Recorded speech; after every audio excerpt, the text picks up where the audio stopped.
Hello everyone. तो vectors topic से question देखते हैं।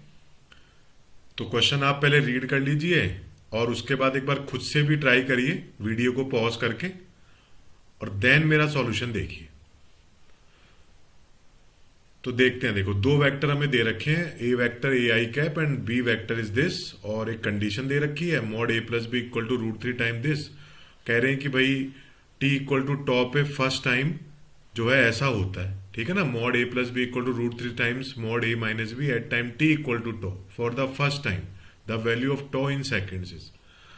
तो किस टाइम पर ये कंडीशन सेटिस्फाई हो जाती है वो टाइम हमें निकालना है।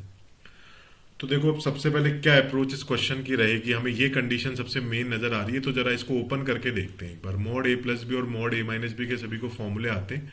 तो मॉड ए प्लस बी का फॉर्मूला मैं एक बार आपको याद करा दूं। मॉड ए प्लस बी जो होता है that is under root A square plus B square plus two A B cos theta.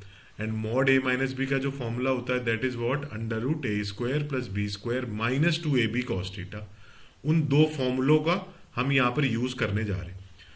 तो इस कंडीशन में हम उसको अप्लाई करते हैं। तो मॉड ए प्लस बी जो है इसको मैं ओपन करके देखो लिखता हूं। तो मॉड ए प्लस बी को मैं ओपन करके लिख रहा हूं। तो under root A square plus B square plus two A B cos theta. तो under root A square plus B square equal to two A B cos theta, और root three times. और यहां पे भी हम वही फॉर्मूला लगाते हैं। देखो, under root A square plus B square under root A square plus B square minus two A B cos theta minus two A B cos theta. अब स्क्वायरिंग बोथ साइड करते हैं और देखते हैं कि थीटा अगर निकल पाए, इन दोनों के बीच का एंगल निकल पाए, कुछ आना आ सकता है। क्योंकि ए और बी क्या है, यहाँ पे ए और बी क्या है, मैग्नीट्यूड्स हैं। पता होगा सबको ये बात तो फॉर्मूले में कि जो ए और बी होते हैं, ए वेक्टर और बी वेक्टर के मैग्नीट्यूड्स होते हैं। तो इसकी स्क्वायरिंग बोथ साइड करिए जरा। तो स्क्वायरिंग बोथ साइड अगर हम करेंगे तो देखो क्या बनने वाला है, A square plus B square plus two A B plus two A B cos theta equal to three times, और यहां पर भी इसको स्क्वायर करना है। तो A square plus B square minus two A B cos theta. इसके बाद देखो ओपन करके इनको और फर्दर सॉल्व करते हैं। तो यहां पे आप देखोगे ना ए और बी जो है मैग्नीट्यूड है। तो जरा चेक करें यहां से कि ए और बी के मैग्नीट्यूड्स क्या है। तो आपको दिख रहा होगा स्क्रीन के ऊपर कि ए वेक्टर का मैग्नीट्यूड क्या होगा, ए होगा। एंड बी वेक्टर का मैग्नीट्यूड आप इसके मॉड से निकाल सकते हैं, इसके पूरे मॉड से निकाल सकते हैं। तो मॉड भी अगर मैं आपसे बात करूं तो मॉड भी आप कैसे निकाल सकते हैं भाई, मॉड भी आप ऐसे निकाल सकते हैं। अंडर रूट ए स्क्वायर, तो देखिए मैं इसी के अंदर बाहर ले लेता हूं, और अंडर रूट में फिर आप जानते हैं कि ये cos square omega T plus sine square omega T बनेगा। तो cos square omega T and sine square omega T का जो सम आएगा that will be equal to one. तो ये वन बन गया। तो मॉड भी बताओ किसके बराबर आ गया, मॉड भी इक्वल टू ए आ गया। इसका मतलब मॉड भी अपने पास ए आ चुका है, और मॉड तो आपको दिख ही रहा है कि मॉड ए किसके इक्वल है, वो भी ए के इक्वल है। तो इन दोनों को भी यहाँ पे पुट कर देते हैं। ठीक है, तो ये पता है ना सबको कि ए और बी जो होते हैं मैग्नीट्यूड्स होते हैं, इनमें डायरेक्शन नहीं पुट होती। यहाँ पे केवल क्या पुट होता है, मैग्नीट्यूड पुट होता है।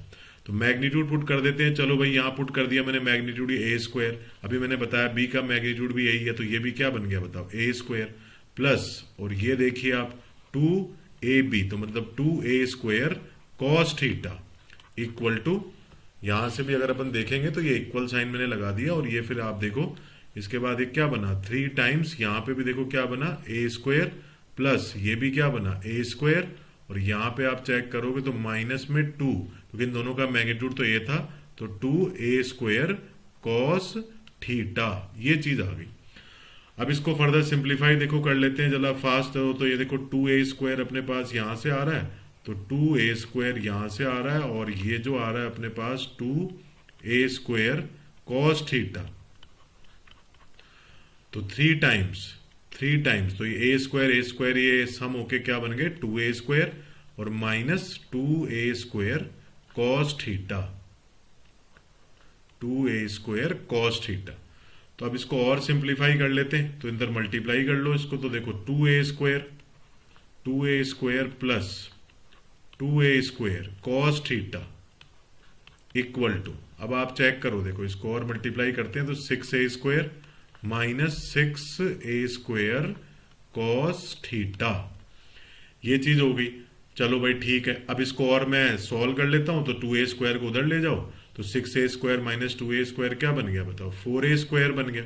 4a² बन गया, और इधर उसको लेके जाओगे तो क्या बन जाएगा, 8a² कॉस थीटा, यहां तक पहुंच गए। अब आप चेक कर सकते हो, a² कैंसिल हो गया, तो जो कॉस थीटा बना वो किसके इक्वल आ गया भाई, 1/2 के इक्वल आ गया। अब कॉस थीटा 1/2 के इक्वल आ चुका है, तो अब कॉस थीटा, थीटा बताओ क्या है, थीटा किस किस के बीच में एंगल है भाई, हमें पता है जो आइडेंटिटी के अंदर जो थीटा यूज होता है वो किस किस के बीच में एंगल होता है, A vector and B vector के बीच में एंगल होता है। तो ए वेक्टर एंड बी वेक्टर के बीच का एंगल हमें अल्टीमेटली बताओ क्या चाहिए, टाइम चाहिए, टाइम। अब टाइम तो इसमें कहीं आया ही नहीं, तो मुझे कहीं ना कहीं इसको टाइम से रिलेट करना पड़ेगा अभी। तो थीटा एक्चुअल में क्या होता है, दोनों वेक्टर के बीच का एंगल होता है। तो थीटा दोनों वेक्टर के बीच का एंगल होता है, तो मैं एक काम करता हूं, इसको इक्वेशन 1 लगता हूं और एक और तरीके से कॉस थीटा निकालता हूं। कॉस थीटा क्या होगा, इन दोनों के बीच का एंगल होगा, तो इन दोनों के बीच का एंगल होगा, तो देखो उसके लिए भी हमें बेटा एक फॉर्मूला याद होना चाहिए। आपने अगर वेक्टर पढ़ा है तो जरूर से आपको ये फॉर्मूला पता होगा, डॉट प्रोडक्ट टॉपिक के अंदर ही आता है।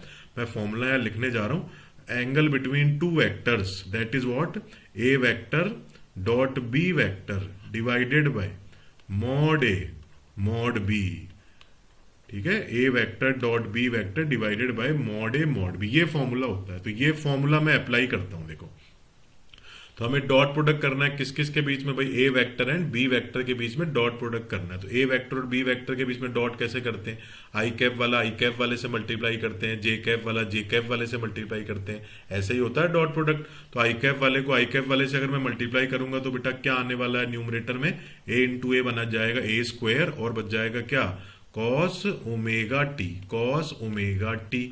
पहली टर्म तो ये बनेगी, और दूसरी टर्म में मैं अगर आई कैप वाले को जे कैप के साथ करूंगा तो उसका डॉट तो क्या बन जाएगा, 0 बन जाएगा, उसका डॉट तो 0 बन जाएगा। और नीचे बताओ क्या आएगा, नीचे इसका मॉड लेना है, तो मॉड ए और मॉड बी, तो मॉड ए तुम्हें दिख ही रहा है कि मॉड ए किसके इक्वल आएगा, ए के इक्वल आएगा, तो mod A will be equal to A, और मॉड बी किसके इक्वल आएगा, मॉड बी जो आएगा वो भी अपना ए के इक्वल आया था, मैं ऑलरेडी बता चुका हूं ऊपर कि ये भी ए ही निकल के आएगा।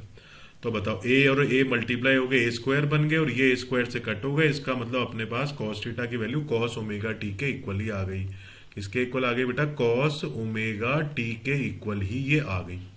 और ऊपर हमने कॉस थीटा इक्वेशन नंबर 1 से क्या निकाल रखा है, देखो अपना आंसर क्या बेहद करीब पहुंच चुके हैं। तो 1 इक्वेशन और ये 2 इक्वेशन दोनों ही क्या डिनोट कर रहे हैं, कॉस थीटा को डिनोट कर रहे हैं। अब ऐसा कर देते हैं, इनको इक्वेट कर देते हैं, क्योंकि मुझे अल्टीमेटली बेटा इसको टाइम से कहीं ना कहीं रिलेट करना था। तो टाइम से रिलेट करने के लिए मैंने सोचा कि टाइम से मैं कैसे रिलेट करूं, तो जो इक्वेशंस गिवन थी टाइम के टर्म में उसका मैंने यूज कर लिया। तो अब जो कॉस थीटा है, कॉस थीटा इक्वल टू क्या है बताओ, 1/2 भी है, और साथ ही साथ बताओ क्या है वो, कॉस ओमेगा टी भी है। अब ओमेगा की वैल्यू भी दे रखी है, तो मैं इधर लिख देता हूं, ओमेगा टी जो है, कॉस ओमेगा टी, अगर omega T is equal to 1/2 तो क्या इतना बन गया, 60 डिग्री बन गया। क्योंकि अपने को फर्स्ट टाइम बताना तो पहली वैल्यू बतानी, वैसे तो कॉस थीटा 1/2 ट्रिग्नोमेट्री में और भी वैल्यूज के लिए हो सकता है, पर अपने को फॉर फर्स्ट टाइम पूछा है तो मिनिमम कितना हो सकता है, बस वो हमने यूज कर लेना। तो ओमेगा टी, तो ओमेगा टी की वैल्यू बताओ 60 डिग्री लेनी पड़ेगी, तो रेडियन में बताओ कितनी होती है वो, π/3 होती है। तो रेडियन में कितनी होती है बेटा, वो π/3 होती है। तो ओमेगा जो है, ओमेगा की वैल्यू क्वेश्चन में देखो गिवन है, ओमेगा π/6 है, तो मैं ओमेगा को भी यहाँ पे पुट कर देता हूँ, ओमेगा को भी यहाँ पुट कर देता हूँ। और कह रहे कुछ टाइम को टॉ लेना है, कुछ टाइम को टॉ लेना है, कोई बात नहीं, उस टाइम को टॉ स्पेशल नाम दे रखा है, कोई खास बात नहीं है उसकी तो वैसे। तो टॉ, और ये देखिए π/3 बन गया। अब ये π यहाँ से कैंसिल हो गया, और टॉ का जो आंसर आ गया वो कितना आ गया, 2। तो फाइनल आंसर बेटा 2 है। अगर आपने भी इसको सॉल्व कर लिया खुद से और अगर 2 आंसर निकाल दिया तो वेरी गुड बात। Okay, thank you.